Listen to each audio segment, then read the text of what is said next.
The Liberating Arts seeks to articulate the enduring relevance of a liberal arts education during a time of pandemic and protest.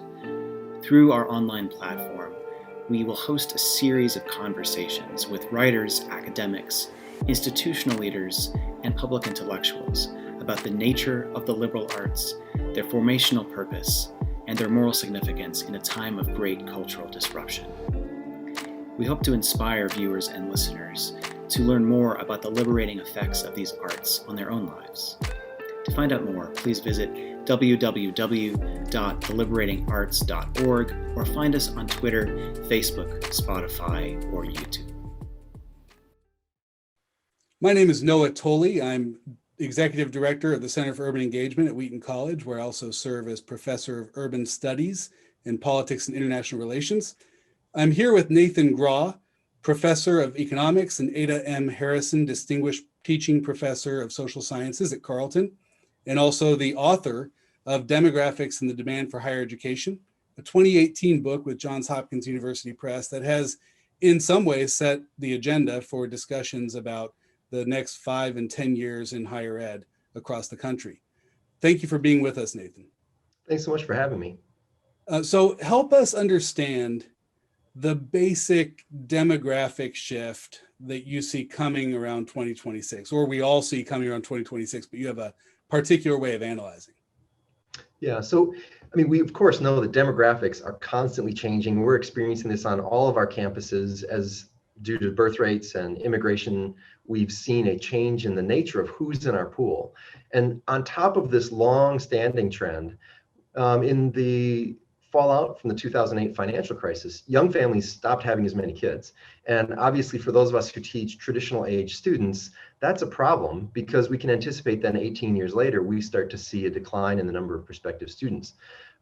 So what my work was trying to do is to bring information about the probability of college going so that we don't necessarily treat every student as equal when we think about their contribution to the demand for higher education, and interact that with this headcount data from Census Bureau data to get a sense of what might we expect to happen in the different submarkets of higher education as we experience this decline in fertility that begins around 2026 for our markets, that is 18 years after 2008. But at this point, we know we'll then continue on into the mid-2030s because we haven't seen a rebound in fertility. So if I understand this correctly, we not only saw a decline in birth rates following 2008 and the economic recession, which is normal for a recession, but we haven't seen a subsequent uptick. No, there was a brief little uptick in 2013, 2014, but very small, and then it quickly reversed. And so Kenneth Johnson up at the University of New Hampshire has looked at the question, how many missing babies are there in the decade following the Great Recession? And we're now over 6 million kids that weren't born that would have been born had fertility rates stayed at 2007 levels. So it's a fairly substantial gap that we're looking at. And we're posting the numbers of births in 2019. The number was the lowest we'd seen in 34 years. So yeah, the question is why? I think there are a couple possible answers. One would be, we also have seen that Hispanic Americans have been increasing for a while now, their uptake of higher education. And we know that as education, especially of women, rises, fertility rates tend to fall. So some of this might be actually the side effect of a positive effect of increased access. The surge in Hispanic enrollments has not been primarily at 2-year schools, it's been at 4-year schools. And so we're seeing Hispanic Americans make education choices that are very positive for them, but it may come at a consequence of lower fertility. Most Western countries have very low fertility compared to the US, and so we were kind of the anomaly in 2007. And so the question then is, should we be asking why aren't we returning back to that old number, or should we be asking why, how did we manage to persist at high fertility in 2007? A more negative interpretation would focus on some other statistics we've seen. For instance, the heroin epidemic. We've seen middle-aged white males commit suicide at high rates. We've seen a decline in the life expectancy overall because of these factors. Those things seem to speak more toward a negative outlook on the future that may be consistent also with declines in fertility. So while I think there's more research to be done about just why this is happening, I think there are some reasons to think that it's not just a blip and we should hope that we can return to normal soon, but rather that there's been a shaking out maybe for positive reasons, maybe for less positive reasons. So we have an across the board enduring, apparently, change in the number of 18-year-olds or high school graduates, or however we want to put that, that we would see beginning in 2026, 18 years after the 2008 recession. So that's kind of the question. Is it across the board? So when I got into this, I saw this WICHE, the Western Interstate Commission for Higher Education, puts out forecasts of the number of high school grads. And I'd seen a WICHE report from 2012 and saw how the northeast quadrant of the country was just kind of imploding. And obviously for a place like Carleton, and no doubt for Wheaton as well, that's an important submarket for us nationally. Higher education in general and private four-year higher education in particular draws from that northeast deeply. And to see that part of the country implode was kind of disturbing. But my second thought was, well, but who isn't having kids, right? I mean, maybe it's not Carleton students who aren't being born. And so that kind of kicked off my research agenda. And there are vast differences in college going probabilities, largely for ill. I'm not saying these are good differences. This is just the reality that by race, by income, by region, we don't see students, young people, equally likely to go to college or to go to colleges of particular types. And so using Department of Education longitudinal data, I estimated different probability models for attending institutions in the top 50 colleges and universities, say on one hand, and then those that are ranked outside the top 100 on the other hand for four-year schools, and then two-year colleges as a separate market. And so what we actually see is that there are some shifts taking place at the same time that sort of favor the top end, that increasing access that we have accomplished in higher education over recent decades means more and more college educated parents. And college educated parents are more likely to send their kids to four-year colleges in general and selective four-year colleges in particular. So there seems to be an increasing return to prestige, if you will. That means that the very top end of the market, we see sort of this general rise and then a correction when we get to the mid-2020s that then sort of reverses and the rise continues in the 2030s. Whereas for regional schools, those schools not ranked in the top 100 colleges or universities, there we see a market that's sort of flat and then it falls off the edge. And there's also regional difference. The Northeast, as I said, has been participating in low fertility for a while. And so in that part of the country, they're already in sort of a slow decline that in the mid-2020s, we can anticipate picking up a bit. Whereas out West, they're sort of in this rise that we'll see a reversal, but it still leaves them with more students in 2034 than they have today if we continue to see college going by the same patterns we've seen so far. So if I'm hearing you correctly, region, race, parents' level of educational attainment, and income all play major roles. Big roles, absolutely. Tell me about the upshot then of these variables. The upshot seems to be to create an account or a more nuanced understanding, more nuanced account of the likely effects according to region and an institution's level of prestige. You began highlighting some of those things. Can you dive a little deeper on that? Yeah, so I mean, as I said, when I saw the WICHE data, my first thought was, gee, I don't know, does this apply to me? And I think the answer from my research is, for most institutions, yes. The vast majority of institutions are not in the top 50 colleges or universities. They're these regional institutions ranked outside the top 100 national colleges and universities. And the WICHE data and my data look very, very similar when we look at those projections. And that's because so many students are going to college today. Over 70% of high school graduates attend some post-secondary institution the subsequent fall. Well, when you have college uptake at that rate, there's not much space between sentences like the population is declining and the population of college-bound students is declining.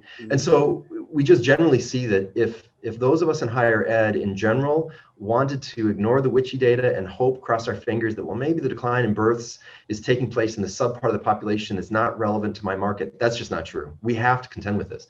There is an increasing return to prestige. So those schools that are ranked in the top 100 and especially the top 50 colleges and universities seem to have an easier path ahead. Though I would note that we have to remember that we're all in this together in some sense. So, if you're at an institution that's ranked in the top 50, you certainly do feel a little bit more comfortable, but you have to remember that you're competing. We know, because we see the admissions data, with institutions that might be ranked 75th, say. And if they're really feeling the heat, they might discount more aggressively, and all of a sudden stories that we used to tell successfully about why you should pay a little bit more to go to our institution becomes a story about, wait, why should I pay that much more? So I think that no institution should be looking at this kind of change in demographics and think, oh, we've got it easy. I think certainly some are in a more privileged position and will have some distinct advantages, but we're all going to have to adapt, or else we're going to start to feel the consequence of just having fewer young people.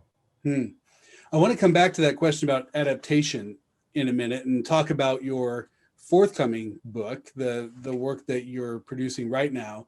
But before we get there, if I understand correctly, we'll see both an increase in the number of students who are seeking admission to top tier schools, right? Demand for the top tier, demand for the most prestigious schools. We're also going to see an increase in the percentage of students who are first generation students too. Is that correct? Well, so my research actually suggests no, not to the first generation, because of the increasing access. So whether we're talking about the market for two-year colleges or elite four-year colleges, in all subsets, I actually project a decreasing share of the first generation students and an increasing share of parents with two bachelor's degrees. Now, that said, I'm not sure that really means that we can set aside our concerns for the struggles of first-gen students, in part because it's a very small reversal. In essence, we'd be looking at the very beginning of, we've seen this increase, and we've been teaching more and more first-gen students, and then we're now starting into that next generation where we just come down the other side. So there's still a lot of first-gen students. But second, I'm not sure that it means the same thing in 2035 to say my mom's got a bachelor's degree as it does when I went to college and I said my mom has a bachelor's degree. When I said it, probably the picture you have in mind is the correct picture. A residential four-year college, a traditional path. And now we know so many students are doing things like, well, I did some CLEP tests, and then I went to a two-year college, and then I transferred to a four-year school, and then back to a two-year college and picked up more credits and did some online stuff, and then I completed a four-year program or something like that. That student who has a parent with that experience is not without the social capital that we like to see in our students if we hope that they don't need as much advising. But they still have some distinct needs to navigate the Byzantine systems. And I don't say that we have reasons. There are reasons we do what we do, but it can be overwhelming to a student who can't call up mom or dad and say, hey, can you help me out? I'm trying to figure out how to register.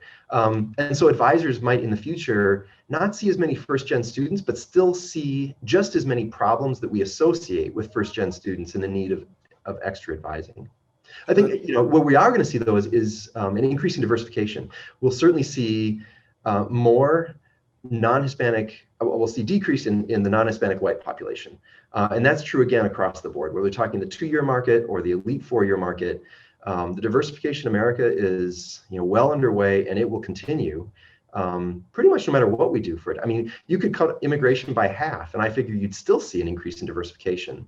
It's a rise in Hispanic students generally, though at the most selective institutions, we also see an increasing share of Asian American students due to immigration from Asian countries. So everything we've talked about so far actually points to things that are outside the control of colleges and universities, or at least they're things that are unlikely to change, and especially unlikely to change in the next 5 years. Most schools aren't going to be changing their regions. Most schools don't have a way to dramatically move up in what we would call the rankings of prestige, right? They can't move themselves from tier 3 to tier 1. Most can't move themselves from tier 2 to tier 1. So those things aren't going to change. The demographic changes are beyond their control as well. So what I wonder is what can colleges and universities do in the face of these challenges? What do you see them doing? And as I understand it, you have a new project you're working on, the Agile College, that treats just this question. So tell us a little bit about that.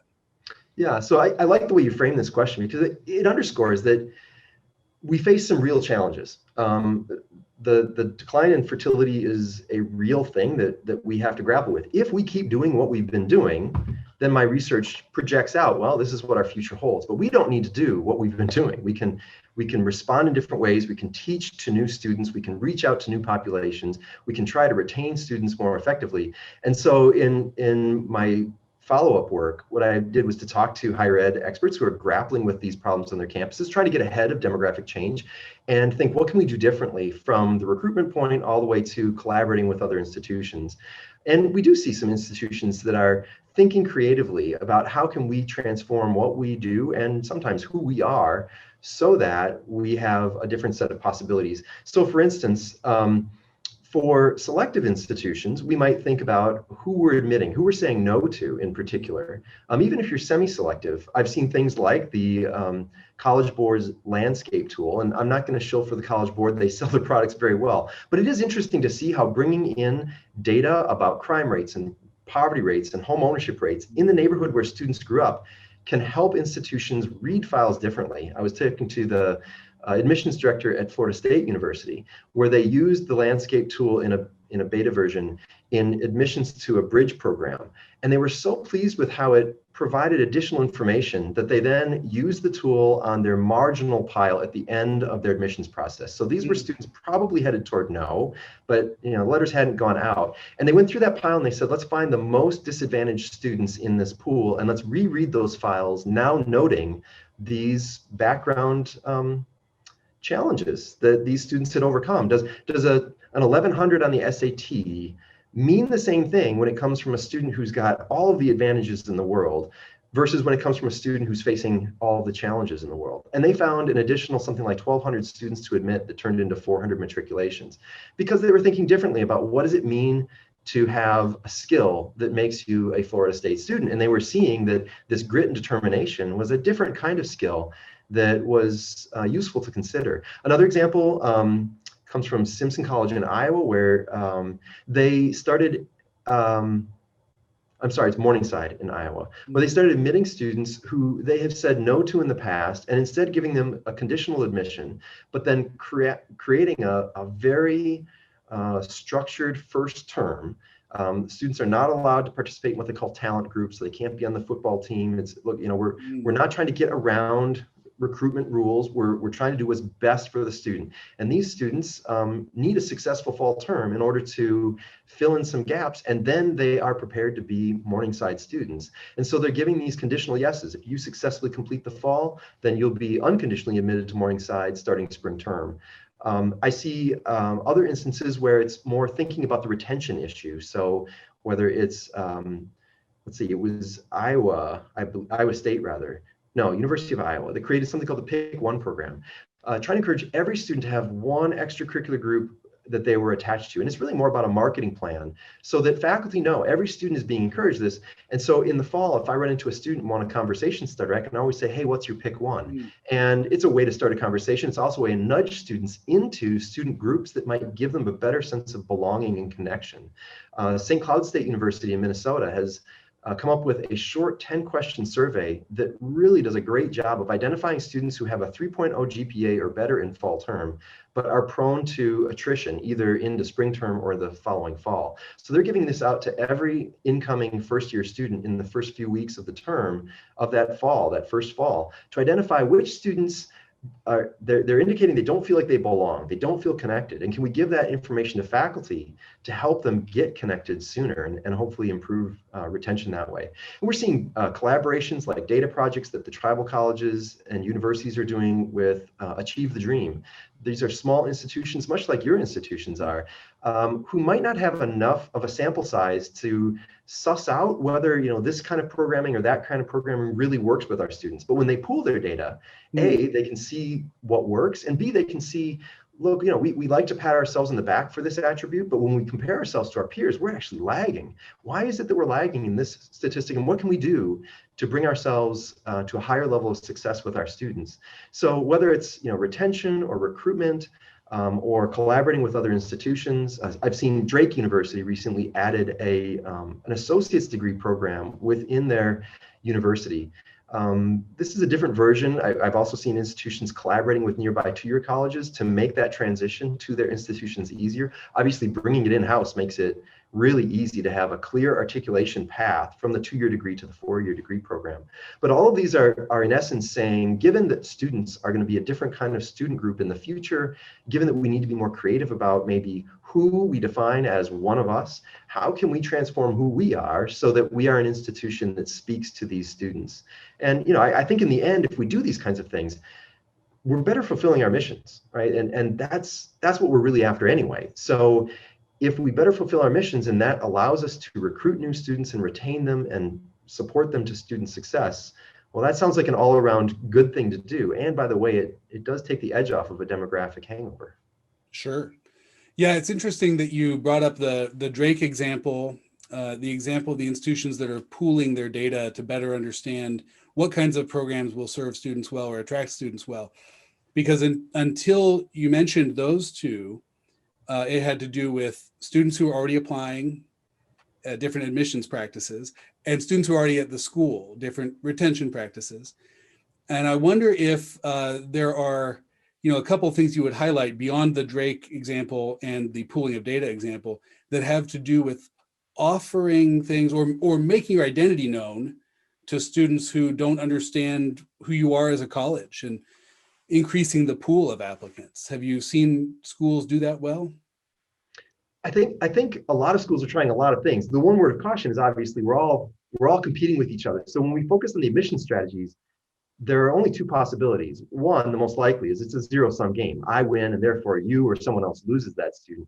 When we really truly do expand access, as arguably you can do with that landscape program, where we start saying yes to students that we think might be a no to anyone, that's when we potentially have the chance to expand our pool or our matriculations without it necessarily coming at a cost from others. And I think that's necessary to think about, because we have to be honest. When we say we're going to recruit our way out of this, okay, so why do I think that I'm going to succeed where others fail? Because the number of students is going down. It seems like there may be answers to that question, but I have to be honest with myself that that's the argument I'm making. I will succeed where others fail. And sometimes that's true, and sometimes that's hubris. So, I think we certainly have seen over the years things like offering different programming.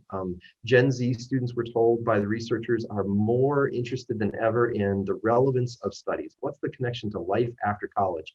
Though I would stress that it's never been the case that students didn't care about that. I think some of us in higher ed have sometimes defined our purpose in really strange ways that are like the liberal arts experience is anything that isn't of practical value. What a bizarre concept. Right.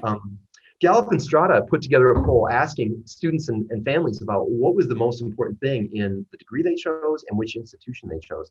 And on the which institution, the first answer was location, but the second one was relevance to life after college. And interestingly, there was another option, something like learning and knowledge. And I just think it's fascinating that somebody wrote up a survey where relevance to life after college was distinct from learning and knowledge. But I think it does well capture sometimes what we present to students. And so we see Lewis University doing computer science plus X degrees, where you bring music or anthropology together with computer science and have a joint degree program where we make that relevance a little bit clearer. Or we see Endicott College in Massachusetts, which has been doing very well despite really a tough regional environment.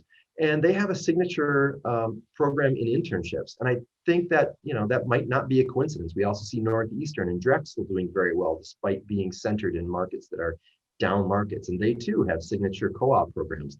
Beloit College in Wisconsin has been trying to borrow that, though, with all of these, context is so important. You can't just do what another college is doing. So in their case, they've seen the power of co-ops, but Beloit, being in rural Wisconsin, knows it doesn't have the same opportunities that someplace like you at Wheaton do with proximity to Chicago. So they're trying to come up with ways for co-ops and internships, yes, in local organizations. Maybe the organizations aren't as high profile, but the student has a greater opportunity to be in a decision-making role because the town and area of Beloit is really starved for high-quality talent. And so Beloit College undergraduates can really have meaningful roles in local institutions. So there has to be the local contextual flavor to all of these things. So I think that, we can also talk about programming as a way to open our appeal to different students. Sure. So you've got to build on your distinctives. I like the Exactly. point you make as well about when you're thinking through those admissions questions, like the school that uses the data from College Board to inform its marginal decisions, looking for the students that maybe no one will say yes to and making that a yes. That's a very interesting approach that doesn't have to be zero sum, as you pointed Right. out. But I think it's incumbent upon us then to change, right? We got to change Right. the way we teach. If you're getting new students, and sometimes faculty will talk about this from a deficit perspective of, so we have to provide greater support. And I would actually argue that's probably true. These students may have gaps in their education. We're drawing from different high schools with different levels of support. But it's also true that these students bring different assets. And if I don't change the way I teach, I'm not going to capitalize on the great new thing that is now in my classroom because we're tapping into a different student group. And so I think it's wonderful for admissions folks to think creatively, but we in the faculty have to do our part as well to recognize that we are a significant part of the retention equation.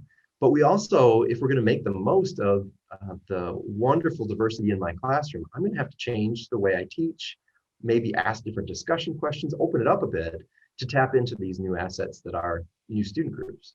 Mm-hmm. I'm glad you went there, because that was going to be my next question. You've already answered it, which is then what would that mean for us if we took that approach? What else would we have to consider? And I love your asset-based answer there. Your point about the survey that actually asked students, what was most important to them, and second was relevance to life after college, and third was knowledge and learning. And you point out as if those things are different, but it's telling that it was written that way and that it made sense to respondents. The way that I frame what we do at liberal arts colleges is that we need to be teaching students to make a living, but also to make a difference and to make meaning or find significance in their life, their work, their communities, the world. We do a great job, usually, at emphasizing and communicating about that last point, making meaning or finding significance. We do an okay job sometimes with making a difference. And we do a poorer job, I think, as liberal arts colleges in particular, talking about and being comfortable with this question of making a living, or what those students may have meant to by relevance to life after college. And I wonder, this points to the fact that all of this is unfolding, the demographic shift is unfolding in a context of ambiguous shifts in understanding of and demand for the kind of education that my institution, Wheaton College, offers, that your institution, Carleton, offers. What would be some takeaways for liberal arts colleges in particular? What should we be considering in the next 5 years? Yeah, so my advice would be the first thing that you have to do is to, if you haven't already asked it, ask it. But if you have, keep your eye focused on what's your core mission.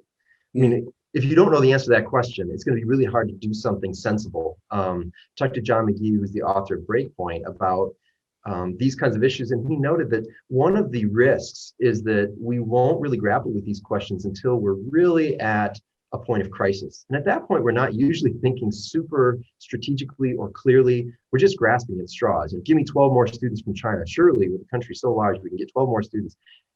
But those choices that we make in that kind of context can easily lead us to be dissipated. We're moving this direction and that direction. It's not aligned with who we are or where we're going. And those usually fail, right? So you can recruit this new student group, but you really haven't thought about what does this mean for student life? And then the students come, perhaps initially, and they figure out that this is not really a coherent vision that you've got. It's just you're grasping at straws. And so the benefit is short-lived. So I think we do need, and the schools in your consortium obviously have a distinct mission. So who are we? And as we do that, I think it does two things: know who we are, but it also eliminates extraneous constraints. I was talking to Joey King, who's president of Lyon College, who's done some consulting with schools, and he said, I don't know how many times I've been to a campus, and I'll say, look, your mission statement really isn't that restrictive. And there are all sorts of things that we might think about changing. And the answer is no, you can't touch that. You can't touch location. You can't touch this. You can't touch the student faculty ratio. You can't. He's like, none of this is in the mission statement. And people will say, I can't imagine our institution operating without X. And he'll point out, but just 20 years ago, you didn't have X. I mean, they're like, no, we don't remember that time. We put so many constraints on the solution. And I think by being really laser focused on what is our mission, it means two things. It means holding on to what should be held on to, but also being willing to compromise and let go of the stuff that isn't at the core. I think about my own faith and the importance of that concept of, hey, what's my core faith? That can't change. But then there are all sorts of other issues of theology where I have to have some humility and allow for, okay, that, I might not agree with you, and yet, that it's a little bit different than a disagreement at the core. What's core? So that would be the first question I would go to. The second would be having an openness to reconsidering what we do or who we are. This comes back to taking advantage of the assets of new student groups. I was talking to Marty Swidell, who was in strategy at Agile College, and he talked about faculty resistance to change, not being really change resistance, but change immunity. That we have built up immunities to change, which is actually a good thing. It's just like our antibody system. We've seen this thing before. And so sometimes when faculty say, no, we're not doing that, there's a good reason for that. But just as we can with allergies, sometimes we have a hyperactive immune system that says a knee-jerk no, and that's what we have to resist. Like, yes, let's recognize that sometimes there's a good reason we haven't done things, and we shouldn't do those things. And then other times it's just, this is what's comfortable. And as we adapt to a changing world, we have to be open to reconsidering who are we and what do we do? Might we have to expand our understanding of who we are and what we do? And then the third thing I would say is to expand the ownership problem. So when we talk about retention and recruitment, I know a lot of faculty have pretty narrow senses of what their role should be. The admissions folks, go get me the same students you got me last year, and then I'll teach them. Of course, if they don't learn effectively, I'll flunk them too. Right? So, okay, we have to get past that siloed notion of the enrollment management office, whatever it's called, is responsible for enrollment management, and recognize that students have contact with every single staff member and faculty member on campus pretty much. We are all the recruitment office. And so for faculty members, that means when a student comes to my office hour, I recognize that this transaction might be the one which for this student is the difference between do I re-enroll or not. I've had some bumps and I'm trying to figure out, am I gonna, and I have to treat students accordingly. And if I'm on the janitorial staff in a dorm, I have to recognize that I too am in the retention staff, that I'm running into students and having meaningful conversations. I think about my roommate who used to watch soap operas at lunch with the custodian in our dorm. They had a really close relationship. When he goes back to reunions, he seeks her out.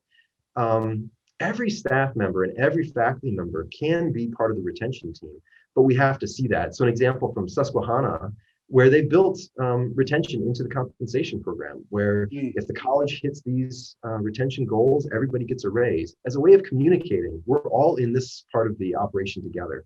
Retention and recruitment is so critical for the financial health of our institution.